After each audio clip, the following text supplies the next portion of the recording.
So good evening, all of you. I think my voice is clear. Hello, hello.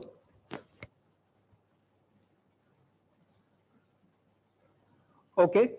So we are going to start our first topic today, and in this class we will discuss about matrices. This is basically our chapter number 3 of class 12th. तो ये जो दोस्तों हमारी classes होंगी, इसके अंदर हम basically करेंगे ये कि डेली हमारी एक क्लास हुआ करेगी, and this class will be 6 PM to 7 PM. ठीक है, मंडे टू फ्राइडे ये क्लासेस हमारी हुआ करेंगी. अगर किसी दिन कोई क्लास नहीं हो पाती है तो उसके लिए हम आपको कम्युनिटी जो टैब है अपने यूट्यूब का, वहां पर इन्फॉर्म कर देंगे. उसके अलावा अगर आप लोगों को किसी भी तरह की कोई क्वेरी आती है in between the classes, class के बाद नोट्स से रिलेटेड या स्टडी मटेरियल से रिलेटेड या कोई और आप प्रैक्टिस करना चाहते हैं, तो इस नंबर के ऊपर आप मुझसे कांटेक्ट कर सकते हैं. ठीक है, हम सबसे पहले चैप्टर नंबर 3 स्टार्ट कर रहे हैं, और इसके पीछे कारण बिल्कुल सिंपल सा ये है कि जो सबसे फर्स्ट चैप्टर है हमारा रिलेशंस एंड फंक्शंस, उसके लिए आपको क्लास 11th का एक जो बेसिक है वो पता होना चाहिए. ठीक है, लेकिन ये जो चैप्टर है इसके लिए कोई भी बैकग्राउंड नॉलेज की जरूरत नहीं है. तो बेसिकली हम स्टार्ट यहीं से करते हैं हमेशा, मैट्रिसेस से. उसके बाद हम बेसिकली डिटर्मिनेंट्स के ऊपर जाएंगे, देन हम रिलेशंस एंड फंक्शंस. लेकिन उससे पहले हम लोग एक क्विक ओवरव्यू देखेंगे सेट का और रिलेशन क्या होता है, जो कि आप क्लास 11th में पढ़ चुके हैं. देन हम relations and functions class 12th का पढ़ेंगे. ठीक है, तो बेसिकली हमारा जो सीक्वेंस रहेगा, सबसे पहले हम चैप्टर 3 पढ़ेंगे, देन चैप्टर 4 यानी कि मैट्रिक्स, देन डिटर्मिनेंट. उसके बाद हम पढ़ेंगे चैप्टर 1 यानी कि relations and functions, then we will discuss chapter 2 inverse trigonometric functions. ठीक है, और उसके बाद हम बिल्कुल सीक्वेंस में चलेंगे जो हमारे चैप्टर्स का सीक्वेंस है. तो चलिए शुरू करते हैं. जो क्लास का लिंक है आप अपने दोस्तों के साथ शेयर कीजिए ताकि ज्यादा से ज्यादा स्टूडेंट्स को इसका फायदा मिल सके. मैट्रिसेस की बात करते हैं. सबसे पहले देखते हैं हम मैट्रिक्स की डेफिनेशन, बेसिकली कि मैट्रिक्स क्या होती है. Matrix basically rectangular arrangement of numbers. अब ये जो नंबर्स हैं ये आपके रियल भी हो सकते हैं और इमेजिनरी भी हो सकते हैं. सो कहने का मतलब ये हुआ कि rectangular arrangement of numbers is said to be as a matrix. ठीक है, तो कहने का मतलब ये हुआ कि रेक्टेंगुलर फॉर्म में हम अगर नंबर्स को अरेंज कर दें, सपोज 1 2 3 या फिर 1 2 3 4 या फिर 1 2 3, तो उसको हम क्या बोलेंगे, मैट्रिक्स बोलेंगे. हमेशा ध्यान रखना कि जो मैट्रिक्स होती है वो नंबर्स को रिप्रेजेंट करने का एक तरीका होती है, इसकी कोई भी वैल्यू वगैरह नहीं होती है. जब हम आगे चलेंगे डिटर्मिनेंट के अंदर, तो बेसिकली हम एक पर्टिकुलर टाइप की मैट्रिक्स को सॉल्व करना सीखेंगे. उसमें डिफरेंट टाइप के ऑपरेशंस होंगे, लेकिन अभी तक के हमारे नॉलेज के हिसाब से हम लोग मैट्रिक्स पढ़ रहे हैं. और मैट्रिक्स क्या होती है, rectangular arrangement of numbers is called as a matrix. ठीक है, सो बेसिकली ए जो है हम उसको किस तरीके से लिखेंगे, ए आई जे, और यहां पर हम कुछ लिखेंगे m इंटू n. तो अब ये क्या है, सो बेसिकली ये स्क्वायर ब्रैकेट बता रहा है कि हम मैट्रिक्स को स्क्वायर ब्रैकेट के फॉर्म में लिखते हैं. ठीक है, आप चाहो तो इस तरीके से लिख सकते हैं या फिर इस तरीके से लिख सकते हैं, 2 3 4, मतलब कुछ भी. सपोज हमने ये एक एग्जांपल कंसिडर कर लिया. तो यहां पर आप देख रहे हैं कि जैसे सपोज इस एग्जांपल में बात करें, so this is row 1, this is row 2, this is column 1, this is column 2। यहां पर अगर आप देखेंगे तो हमारे पास 2 रोज हैं और यहां पर देखें तो हमारे पास 3 कॉलम्स हैं। ऐसे ही यहां पर 3 रोज हैं और 1 कॉलम है, यानी हॉरिजॉन्टल जो लाइन है उसको हमने बोला रो और जो वर्टिकल लाइन है उसको हम बोल रहे हैं कॉलम। सिंपल। तो ए आई जे जो लिखा गया है, यहां पर जो आई है हमारा,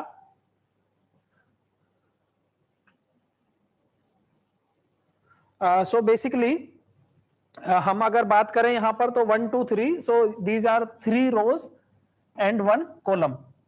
ठीक है।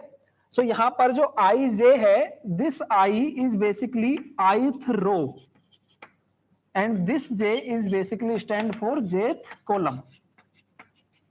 ठीक है। और यहां पर जो m इंटू एन लिखा है, this is basically total number of rose and this n is basically total number of columns। ठीक है। जैसे कि हमारे पास जो डिफरेंट एग्जांपल्स हैं कि 1 2 3 4, यहां पर अगर आप देखें तो अगर मैं आपसे बोलूं कि A11 क्या है, means first row and first column, that is 1। अगर मैं आपसे बोलूं कि A23 क्या है, A22 क्या है, यानी second row second column, that is 2। ऐसे ही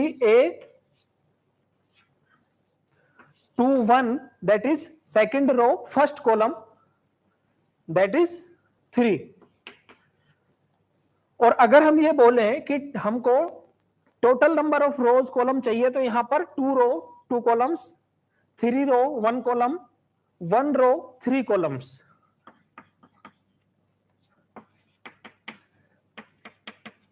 ठीक है। m into n. So basically यहां पर जो लिखा गया है ये कुछ और नहीं बल्कि मैट्रिक्स का ऑर्डर होता है। ठीक है। हम बेसिकली मैट्रिक्स के ऑर्डर की अगर बात करेंगे तो हम बोलेंगे कि this is the order of matrix. ठीक है। अब अपन एक छोटा सा एग्जांपल लेते हैं और उसे और अच्छे से समझने की कोशिश करते हैं कि क्या हमारे कंसेप्ट्स हैं। यहां पे आप देखिए, जैसे सपोज एक एग्जांपल हम ले लें कि ए आई जे एम इंटू एन, सपोज हमको 2 इंटू 3 ऑर्डर की कोई मैट्रिक्स को कंस्ट्रक्ट करना है और ए आई जे जो है हमारे पास दिया हुआ है suppose I plus J upon 2। ठीक है। Suppose this is one example. तो यहां पर हमको एक मैट्रिक्स को कंस्ट्रक्ट करना है जिसका कि ऑर्डर है 2 इंटू 3 और ए आई जे is given I plus j by 2. So simply we write here a 2 into 3, that means a11, a12, a13 means last में कहां तक जा रहा है, 3 तक जा रहा है, स्टार्टिंग में 2 तक जा रहा है, दैट मीन्स 1 एंड 2, 2 1 2 2 2 3 और इसका ऑर्डर है 2 इंटू 3। सो a11 कैसे निकालेंगे? जब तक मैं A11 कैलकुलेट करता हूं, आप A22 कैलकुलेट करके मुझे कमेंट करके बताइए कि क्या आपका आंसर आ रहा है। मैं A11 कैलकुलेट करता हूं, आई मींस यहां पे जो फर्स्ट लिखा है 1, J1 अपॉन 2, A11 आ रहा है हमारे पास 2 अपॉन 2 दिस 1। सो ऐसे ही आप मुझे कमेंट करके बताएं कि A12 क्या आ रहा है, A22 क्या आ रहा है, A13 क्या आ रहा है,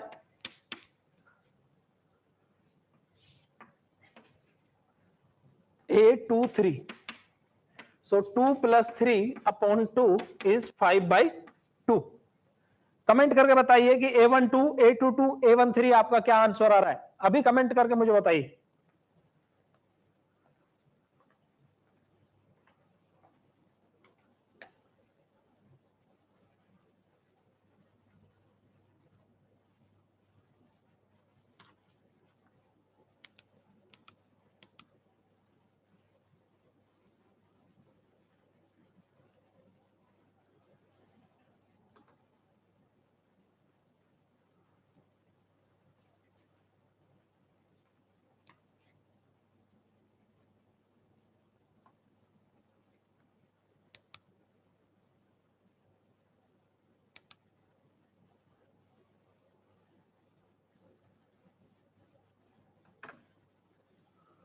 ओके 3/2 आपका आंसर।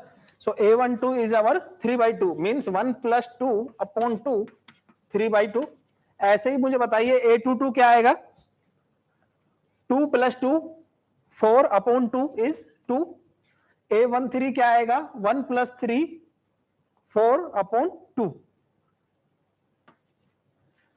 सो हमारे पास जो मैट्रिक्स है वो बन के तैयार है, जहां पर A11 A12 A13 है, यहां पे हम वैल्यू पुट कर देंगे सिंपल, ठीक है। 1 A12 है हमारा 3/2, A22 है हमारे A13 है 2, देन A21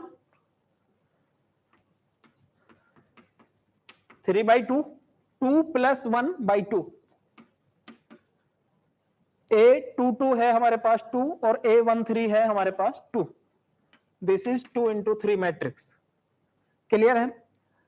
तो ये अभी तक जो हमने सीखा है इसके अंदर अब बेसिकली हमने बात की कि किस तरीके से मैट्रिक्स का ऑर्डर फाइंड करते हैं, डेफिनेशन क्या है, किसी पर्टिकुलर एलिमेंट को अगर हमें नाम देना हो कि A12 क्या है, means first row second column, ठीक है। ये बिल्कुल बेसिक सी बात अभी हमने करी।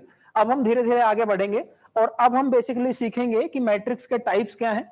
तो बेसिकली आज की जो क्लास होगी उसमें हम बिल्कुल बेसिक्स के ऊपर बात करेंगे, लेकिन नेक्स्ट क्लास से ही इवन आज की क्लास के लास्ट 10-15 मिनट में आपको आइडिया हो जाएगा कि किस किस तरीके के क्वेश्चंस को हम डील कर सकते हैं।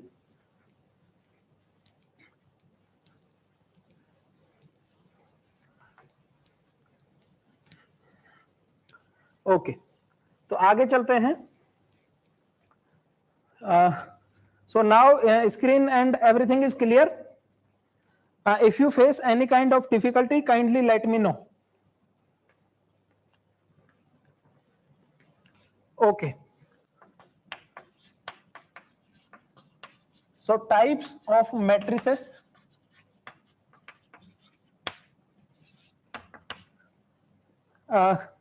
टाइप्स को हम थोड़ा सा क्विकली देखेंगे, जब जब जरूरत पड़ेगी हम देखेंगे, लेकिन देखिए simple.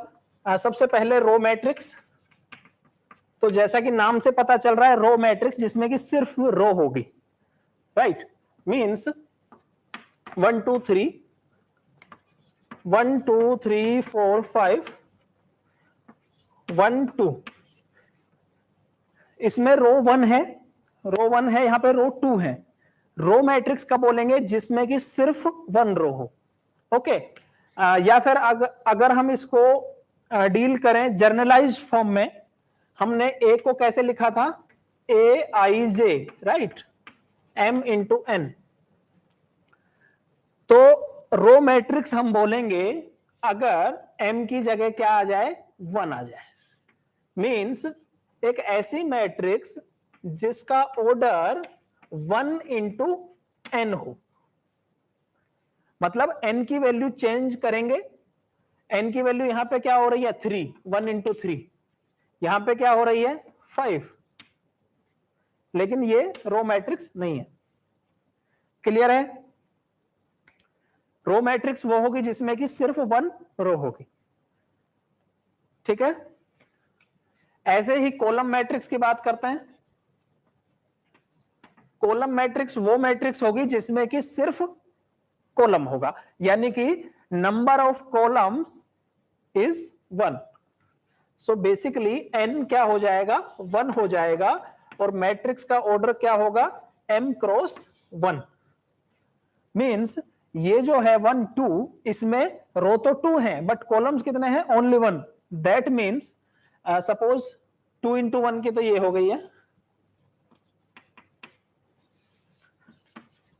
This is column matrix. ऐसे ही सपोज 1 2 3 4 4 × 1, इसको भी क्या बोलेंगे? Column matrix. और ध्यान रखना, कॉलम मैट्रिक्स को बेसिकली वेक्टर भी बोल सकते हैं, ठीक है। कॉलम मैट्रिक्स को हम वेक्टर भी बोल सकते हैं। आप लोग फिजिक्स में जो पढ़ते हैं ना वेक्टर वगैरह, जो लोग भी साइंस में है, फिजिक्स पढ़ते हैं, तो वेक्टर आप लोगों ने थोड़ा बहुत पढ़ा होगा। तो वो बेसिकली कुछ और नहीं बल्कि कॉलम वेक्टर होता है, कॉलम मैट्रिक्स होती है। कैसे? थोड़ा सा मैं आपको आइडिया दे देता हूं।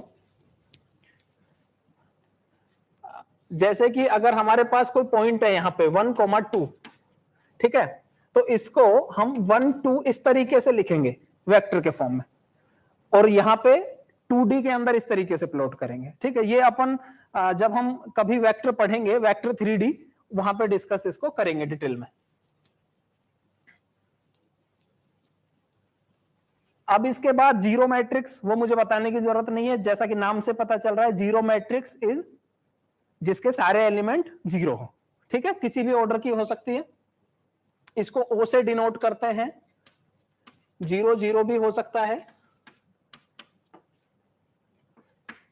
0 0 0 0 भी हो सकती है,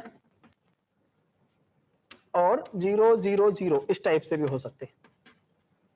ठीक है, ये रो मैट्रिक्स भी है, जीरो मैट्रिक्स भी है, दिस इज कॉलम मैट्रिक्स और जीरो मैट्रिक्स। अब बात आती है हमारे पास 4th नंबर पे, स्क्वायर मैट्रिक्स। इनको थोड़ा सा क्विकली देख रहे हैं हम, क्योंकि इनकी जरूरत बेसिकली क्वेश्चंस में पड़ेगी, तो हम ज्यादा टाइम क्वेश्चंस के ऊपर लगाएंगे। स्क्वायर मैट्रिक्स क्या होगी? जिसमें कि m जो है वो n के इक्वल होगा। मतलब ये कि अगर मैट्रिक्स में m क्रॉस m या फिर n क्रॉस n, मतलब ये कि नंबर ऑफ रोज और नंबर ऑफ कॉलम्स अगर बराबर होंगे तो उसको अपन क्या बोलेंगे? स्क्वायर मैट्रिक्स बोलेंगे।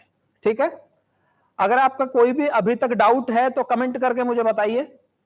बीच बीच में मैं चैट बॉक्स देख रहा हूं, अगर किसी का कोई भी डाउट रह जाता है तो आप कमेंट में लिख सकते हैं। ठीक है, तो स्क्वायर मैट्रिक्स की भी बात हो गई। ये अपनी स्क्वायर मैट्रिक्स है क्योंकि इसमें 2 रोज हैं, 2 कॉलम्स हैं। ओके, इसके बाद कुछ इंपॉर्टेंट टाइप की मैट्रिक्स आती हैं जिनके ऊपर मुझे बातचीत करनी है आपसे, और अक्सर स्टूडेंट्स को डाउट रह जाता है, तो अभी हम उसके बारे में डिस्कस करेंगे।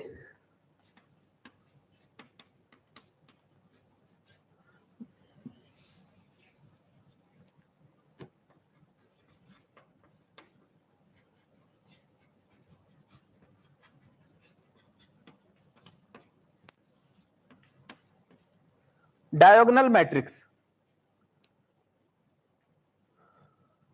डायगोनल मैट्रिक्स क्या होती है?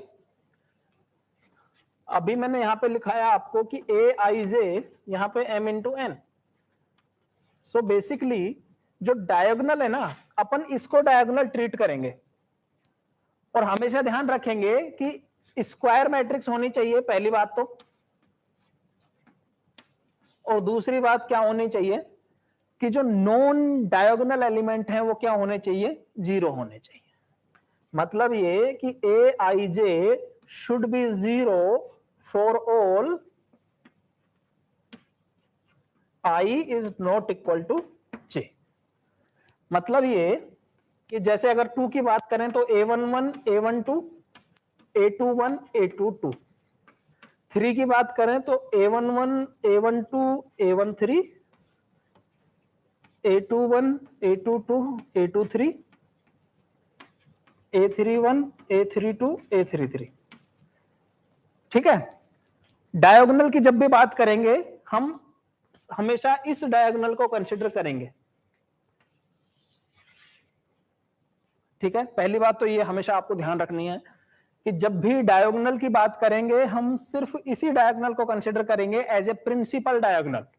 जो दूसरे वाला डायगोनल है उसको हम बोलते हैं सेकेंडरी डायगोनल। लेकिन क्वेश्चन में, पेपर में अगर सिर्फ डायगोनल की बात करी जाए तो हम इसी डायगोनल को कंसीडर करेंगे। ऐसा क्यों करते हैं, उसके पीछे जो कारण मुझे समझ में आता है वो ये कि इसको याद करना थोड़ा आसान है, A11 22 33 44 इस टाइप से। ठीक है, तो इट इज ए कन्वेंशन कि भाई अपन इसी को डायगोनल मान के चलेंगे। हम बात कर रहे हैं डायगोनल मैट्रिक्स की, तो डायगोनल मैट्रिक्स का मतलब यह है कि डायगोनल को छोड़कर बाकी जो है ना वो जीरो होने चाहिए। लेकिन इसका यह मतलब नहीं है कि डायगोनल के एलिमेंट नॉन जीरो होने चाहिए या क्या होने चाहिए, मैंने उसके बारे में बात ही नहीं करी। I am just saying one thing all elements are 0 except diagonal I is not equal to j, क्योंकि यहां पे i j इक्वल है, तो इनको छोड़ के बाकी सब 0 होने चाहिए। ठीक है, एग्जाम्पल, क्या ये डायगोनल मैट्रिक्स है?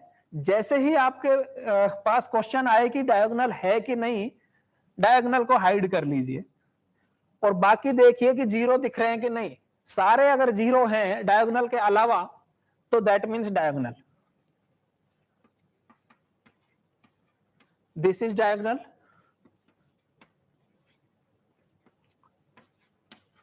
This is diagonal, diagonal, diagonal.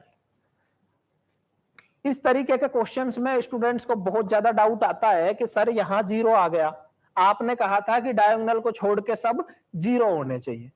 लेकिन मैंने क्या कहा था कि डायगोनल के बारे में नहीं कहा मैंने कुछ भी, डायगोनल को छोड़कर सब 0 होने चाहिए। That means diagonal can be 0 also, may और मे नॉट बी।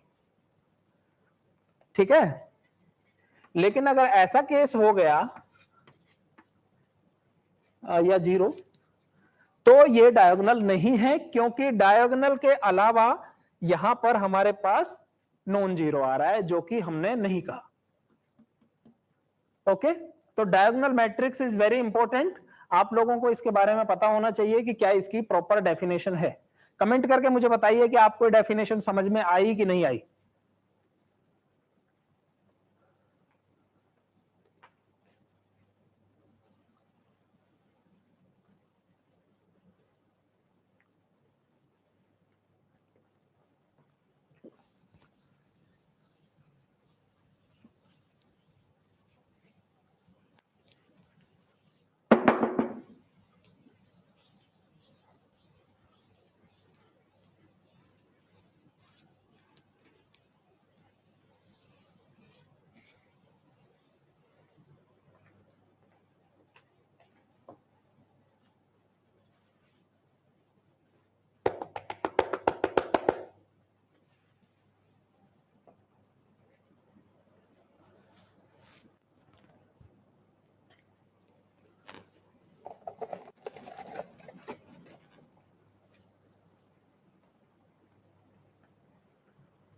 ओके, तो आगे चलते हैं। आगे हम बात करते हैं, देखिए डायगोनल की बात करी हमने। डायगोनल में सिंपल इतना ध्यान रखना है भाई, डायगोनल को छोड़ के 0 होने चाहिए। अब इसके बाद चलते हैं आगे हम स्केलर मैट्रिक्स। स्केलर मैट्रिक्स ये कहती है कि जो डायगोनल के एलिमेंट है ना, वो सेम होने चाहिए और कोई एक फिक्स नंबर होना चाहिए k। ठीक है, जैसे कि 2 2 2 या 4 4 4। मतलब ये कि डायगोनल के अंदर एक फिक्स नंबर होना चाहिए। 1 भी हो सकता है, 2 भी हो सकता है, 3 भी हो सकता है, 4 भी हो सकता है, कुछ भी हो सकता है। तो इस तरीके की मैट्रिक्स को बोलेंगे अपन स्केलर मैट्रिक्स। ठीक है, ये एक स्पेशल टाइप की डायगोनल मैट्रिक्स है कि नहीं? क्योंकि डायगोनल की कंडीशन को तो फॉलो कर ही रही है ना, कि डायगोनल के अलावा बाकी सब क्या होंगे? 0 होंगे, ये सारे एलिमेंट 0 होंगे। लेकिन एक अलग से क्या कंडीशन आ गई, मींस पहली अगर मैं कंडीशन बोल दूं कि डायगोनल, तो दूसरी मैं क्या बोलूंगा कि ai should be k। Clear?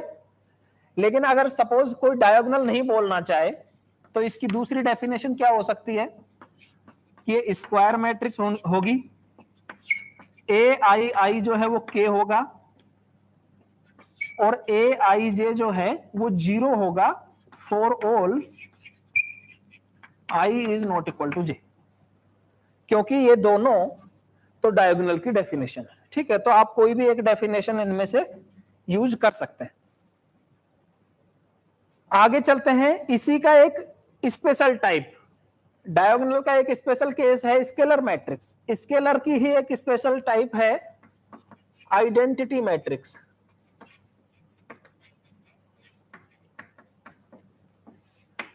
तो आइडेंटिटी मैट्रिक्स क्या होती है कि जिसमें मतलब यही डेफिनेशन एज इट इज यहां पे कॉपी पेस्ट हम करेंगे कि भाई स्क्वायर मैट्रिक्स होनी चाहिए, Aij should be 0 for all I is not equal to j, और थर्ड कंडीशन जो है Aii should be 1, मतलब जो डायगोनल पे k था, यहां पे डायगोनल पे कोई रिस्ट्रिक्शन नहीं थी, यहां पे डायगोनल पे k है और यहां पे डायगोनल पे 1 है, ठीक है।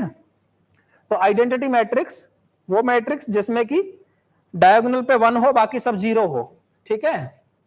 फॉर एग्जाम्पल यहां पे दिख रहा है ना आपको, ओके, हाँ, सो 1 0 0 1 या फिर 1 0 0 0 1 0 0 0 1, ये जो है 2 ऑर्डर की हमारे पास आइडेंटिटी मैट्रिक्स है, and this is identity matrix of order 3। इसी टाइप से ऑर्डर 4 की 5 की आगे आइडेंटिटी मैट्रिक्स हमारे पास हो सकती है, ओके। सो आगे चलते हैं और अब हम कुछ अलजेब्रा डिस्कस करेंगे मैट्रिक्स के।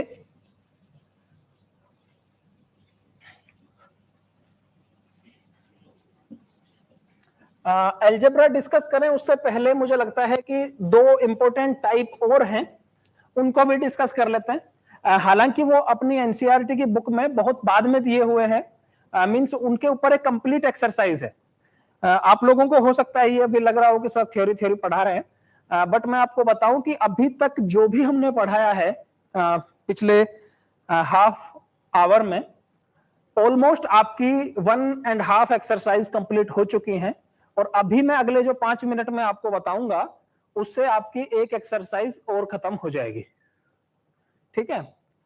सो बेसिकली हम लोग कंसेप्ट्स पे ज्यादा फोकस कर रहे हैं, क्योंकि कंसेप्ट्स अगर आप लोगों के एक बार बिल्ड हो गए तो थ्योरी के बाद जो क्वेश्चंस करने का मजा है वो अलग होता है। मैं यहाँ पे एक क्वेश्चन आसान सा ले लूंगा, आप लोगों को लगेगा हो गया, दूसरे में आपको दिक्कत आएगी, आपके अंदर डिमोटिवेशन आ जाएगा।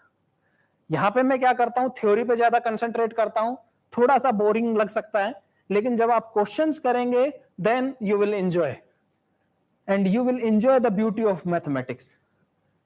आगे चलते हैं, हम बात करते हैं basically symmetric and skew symmetric matrix के बारे में।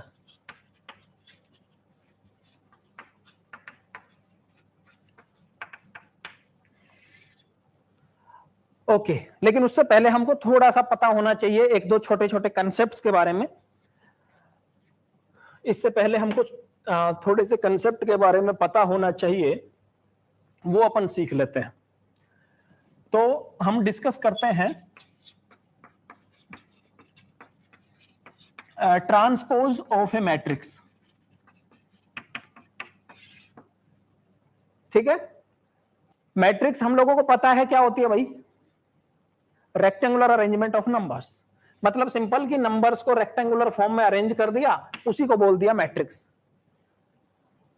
क्या इस मैट्रिक्स को दूसरे तरीके से भी तो रिप्रेजेंट कर सकते हैं ना, मींस अगर यहां पर this is suppose row 1, this is row 2, this is column 1, this is column 2। अब हमने क्या करा, इसको थोड़ा चेंज कर दिया, और बेसिकली हमने क्या किया, रो एंड कॉलम को आपस में क्या कर दिया, इंटरचेंज कर दिया, ठीक है। मतलब जो रो थी वो बन गए कॉलम, यानी यहां पे 1 और 2 रो है, तो 1 और 2 क्या हो गया, कॉलम हो गया। ये रो 1 थी तो ये कॉलम 1 हो गया। 3 4 जो थी वो रो है, तो 3 4 कॉलम हो गया। तो इस मैट्रिक्स को हम अगर ए बोल रहे हैं तो इसको बोलेंगे ए का ट्रांसपोज, सिंपल। अब इसको A raise to power T, A T Anil tutorials ना समझे, इसको ए ट्रांसपोज समझे, ठीक है। इसी को हम ए डैश से भी डिनोट कर सकते हैं, 1 3 2 4, ठीक है।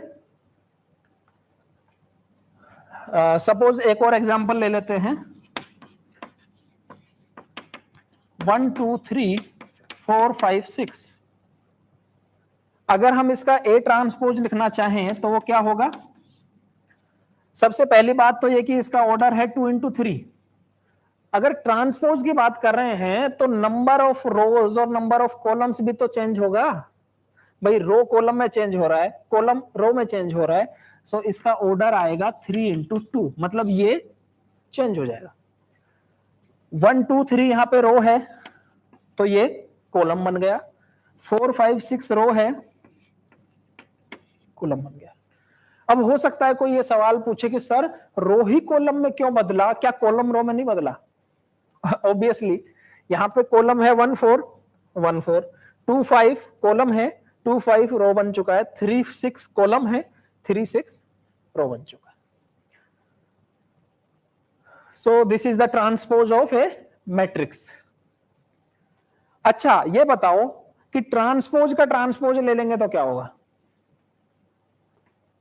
ऑब्वियसली वही आ जाएगा। अब ये ए ट्री है, सपोज इसको नया नाम दे दो बी।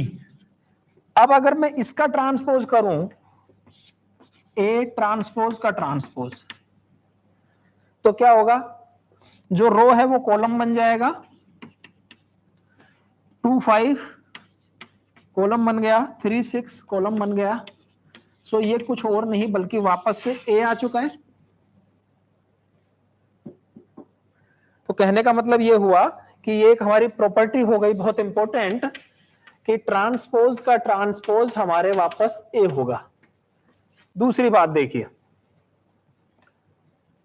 मैं यहां पे प्रॉपर्टी लिखा देता हूं, उसके बाद मैं उस कंसेप्ट पे आऊंगा कि अगर दो मैट्रिक्स हमारे पास ऐड हैं और उनका ट्रांसपोज लिया जाए तो हम अलग अलग का ट्रांसपोज कर सकते हैं।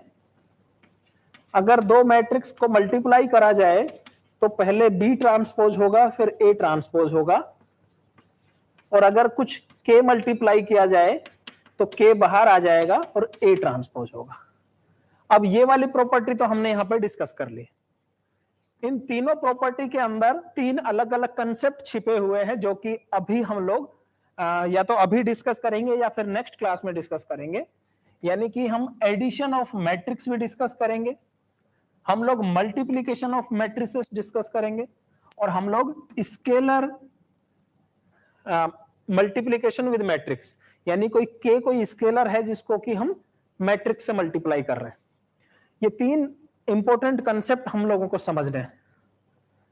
उस टाइम पे हम इन प्रॉपर्टीज को इजीली वेरीफाई कर पाएंगे, लेकिन हमको सिर्फ ये पता होने से कि भाई ट्रांसपोज क्या होता है, हम लोग सिमेट्रिक और स्क्यू सिमेट्रिक मैट्रिक्स समझ सकते हैं। तो इसको डिस्कस कर लेते हैं, और मुझे लगता है आज की क्लास के लिए इतना काफी रहेगा, और फिर उसके बाद हमारे को नेक्स्ट मैक्सिमम 2 क्लासेस और लगेंगी इस चैप्टर को फिनिश करने के लिए। उसके बाद हम लोग एक इसमें टेस्ट ले सकते हैं, ऑनलाइन क्विज आप लोगों का होगा, और आप लोगों को कुछ क्वेश्चन बैंक प्रोवाइड किया जाएगा जिसमें कि बहुत सारे क्वेश्चंस होंगे। यदि तो आप जेई मेंस एडवांस की तैयारी कर रहे हैं तो भी आप उनके प्रैक्टिस कर सकते हैं, और कुछ क्वेश्चन सब्जेक्टिव होंगे जो कि बोर्ड के स्टूडेंट्स के लिए होंगे। अगर आप आर्ट्स कॉमर्स स्ट्रीम से हैं और सिर्फ आपका पर्पस बोर्ड है तो आप उनकी तैयारी करिए। अगर आप जेई मेंस एडवांस देना चाहते हैं तो आप ऑब्जेक्टिव जो हम बुकलेट्स प्रोवाइड करेंगे उनके क्वेश्चन करिए। लेकिन हमेशा ध्यान रखिए कि थ्योरी में कोई डिफरेंस नहीं है। जो थ्योरी जेई मेंस के लिए है वही क्लास 12th के लिए, बस नंबर ऑफ क्वेश्चंस की प्रैक्टिस और क्वेश्चंस का थोड़ा डिफिकल्टी लेवल बदल जाता है, लेकिन थ्योरी सेम रहेगी। तो बेसिकली सिमेट्रिक मैट्रिक्स वो होगी, अपन ए को सिमेट्रिक बोलेंगे अगर ए का ट्रांसपोज वापस से ए आ जाए। आप कहेंगे सर ऐसा कैसे आ सकता है, number of rose number of columns. तो बेसिकली हो क्या रहा है, सपोज ऐसा कोई अपन एग्जांपल ले लें कि भाई देखो क्या था, 1 2 ये रो है, जब यहां पे ये कॉलम बनेगी जाके तो ऐसा कुछ हो जाएगा। तो हम इसी तरीके का मैट्रिक्स ले रहे हैं। सपोज यहां पे 2 हो और यहां पे 3 हो तो ये 2 3 हो जाएगा, कहने का मतलब ये हुआ कि इस मैट्रिक्स का जब हमने ट्रांसपोज किया तो वापस से यही आ गया। तो इस तरीके की कुछ स्पेशल मैट्रिक्स को हम बोलते हैं सिमेट्रिक मैट्रिक्स। सिमेट्रिक मैट्रिक्स वो होती हैं जिनका कि ट्रांसपोज वापस से उसी के बराबर आ जाए। क्लियर है? एक लाइन में A transpose equal to A, that is symmetric matrix. थोड़ा और सिंपल करते हैं।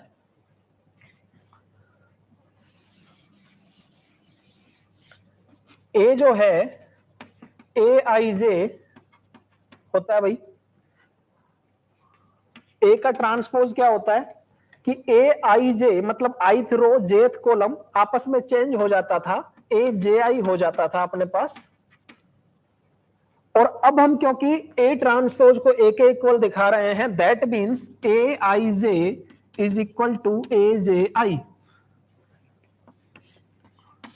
इसका क्या मतलब हुआ कि अगर हम A11, A12, A21, A22 की बात करेंगे, सो 1 2 2 1 इक्वल होंगे A11, A12, A13, 21, 22, 23, 31, 32, 33।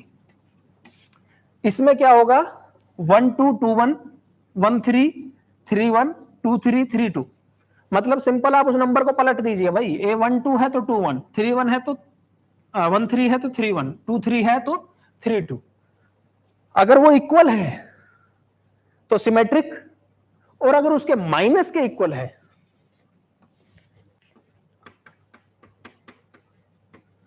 मींस अगर Aij माइनस Aj के इक्वल है तो उसको क्या बोल देंगे? Skew symmetric.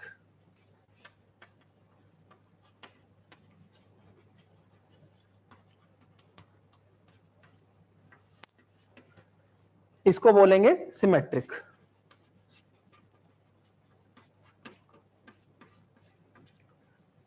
ठीक है, लेकिन एक खास बात देखिए, स्क्यू सिमेट्रिक के अंदर अगर आप एक खास बात नोटिस करें, Aij is equal to minus Aj, लेकिन what about Aii, diagonal element के बारे में क्या बात है? यहां पर तो कोई बात ही नहीं है भाई, Aij Aj या Aii Aii इक्वल है, तो इसमें डायगोनल का कोई रोल नहीं है। लेकिन यहां पे डायगोनल का एक इंपॉर्टेंट रोल है। अगर हम Aii is equal to minus Aii करेंगे, दैट मीन्स ये इस तरफ जाएगा, 2Aii is equal to 0, that means diagonal element must be 0। Example समझते हैं।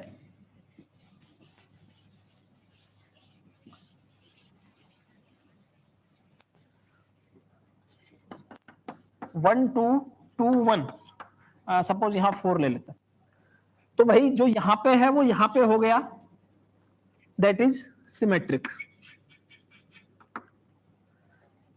लेकिन कोई बुद्धिजीवी ये ना कह दे कि ये स्क्यू सिमेट्रिक है। This is not skew symmetric. अगर आप में से कोई चाहे तो कमेंट करके बता सकता है कि भाई ये क्यों नहीं है स्क्यू सिमेट्रिक।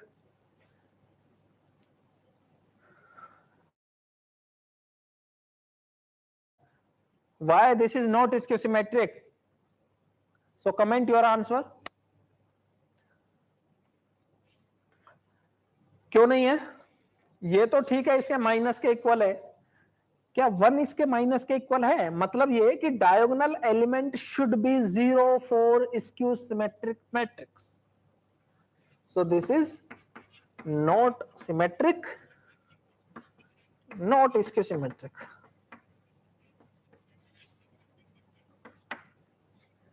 लेकिन अगर हम इसकी बात करें तो ये क्या है? Skew symmetric.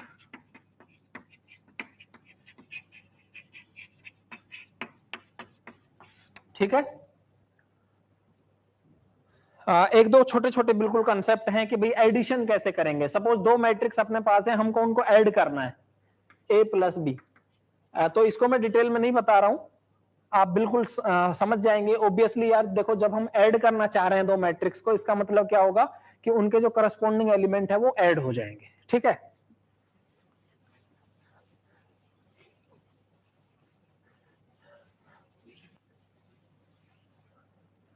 1 2 3 4, इसको सपोज अपने को ऐड करना है 1 - 1 0 2 से, तो इसका मतलब है कि पहली कंडीशन क्या होती है एडिशन की, हमेशा ध्यान रखनी है जो कि उनका ऑर्डर सेम होना चाहिए। अगर इसका ऑर्डर 2 × 2 है तो इसका भी 2 × 2 ही होना चाहिए। दूसरी बात है करस्पॉन्डिंग एलिमेंट्स को ऐड करेंगे, यानी ये 1 इस 1 के साथ ऐड होगा, ये 2 इस -1 के साथ ऐड होगा, तो 2 - 1 इज 1, ये 3 इस 0 के साथ ऐड होगा और ये 4 इस 2 के साथ ऐड होगा।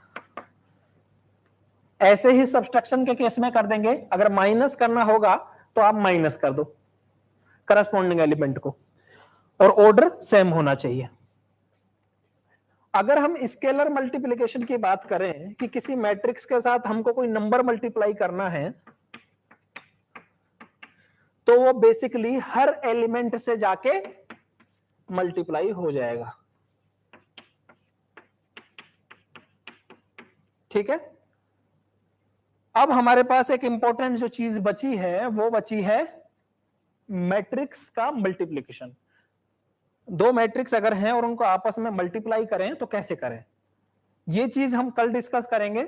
और जैसे ही ये मैट्रिक्स मल्टीप्लिकेशन हमारा होगा, I think more than 3 exercises will be complete, क्योंकि आज के लेक्चर में हमने बहुत सारी चीजें कवर की हैं, जिससे कि फर्स्ट एक्सरसाइज हो चुकी है।